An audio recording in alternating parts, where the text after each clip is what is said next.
Nous arrivons à une étape très importante de notre projet de développement. Ça fait maintenant 2 ans que nous avons démarré ce projet. On a amélioré la capacité de stockage de notre entreprise. Nous avons automatisé l'addition des additifs de nos produits. Tous ces additifs que nous mettons qui améliorent les caractéristiques de nos produits.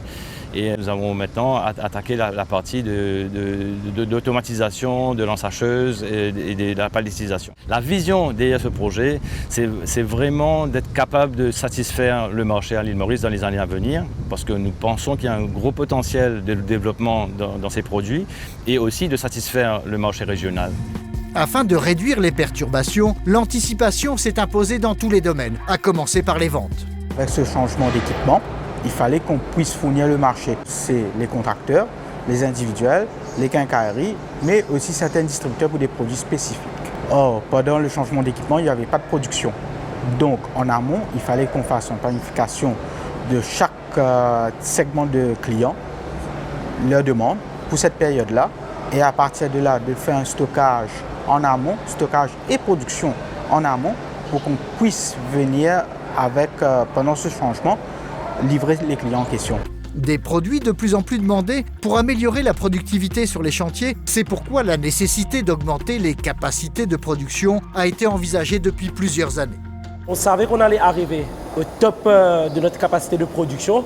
Alors depuis 2013, on a déjà commencé à chercher comment augmenter la capacité et deuxièmement, surtout, moderniser. Et on avait investi un gros budget dans ce projet-là. Il fallait surtout rester dans ce budget-là, c'est ce qui a été fait, mais quand même c'était un gros challenge.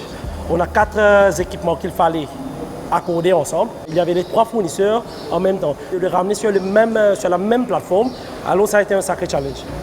Un autre défi consistait à faire en sorte que la logistique suive, ce qui veut dire aller bien au-delà des missions habituelles au niveau de l'administration. En temps normal, je fais toujours un peu de logistique, tout ce qui est outillage, pièces de rechange. Mais pour ce projet à grande envergure, il nous a fallu gérer toute la partie logistique de tous ces équipements qui venaient d'Autriche, d'Italie, d'Allemagne, de France, jusqu'à nos locaux ici à Maurice. Nouvelle technologie, ça nous change beaucoup quelque chose. Moins de poussière, premièrement. Machine intelligente. N'importe qui faute qu'il y fait, il faut détecter, il faut marquer. Et nous, à ce moment, nous rendons ce programme, nous retirons une faute là, nous répétons le bouton, la machine redémarre. Avec nouveau équipement, et maintenant, c'est plus facile. Et parce que la machine là, il est intelligent, il faut finir nous, quand il faut la trouver. Et nous maintenant, pas directement, là, il faut nous réparer, mais pas bien à passer par 4-5 chemins pour trouver. Tout le monde pour une formation et comment nous opérer la machine là. Des formations s'imposent en effet pour amener les savoir-faire au niveau de la maîtrise des nouveaux outils. C'est indispensable pour atteindre les performances attendues et pour favoriser le développement de nouvelles motivations révélées par ce projet. Ce projet nous permet aujourd'hui de travailler beaucoup plus rapidement, beaucoup plus proprement, grâce à de nouvelles technologies, avec une automatisation complète de l'usine.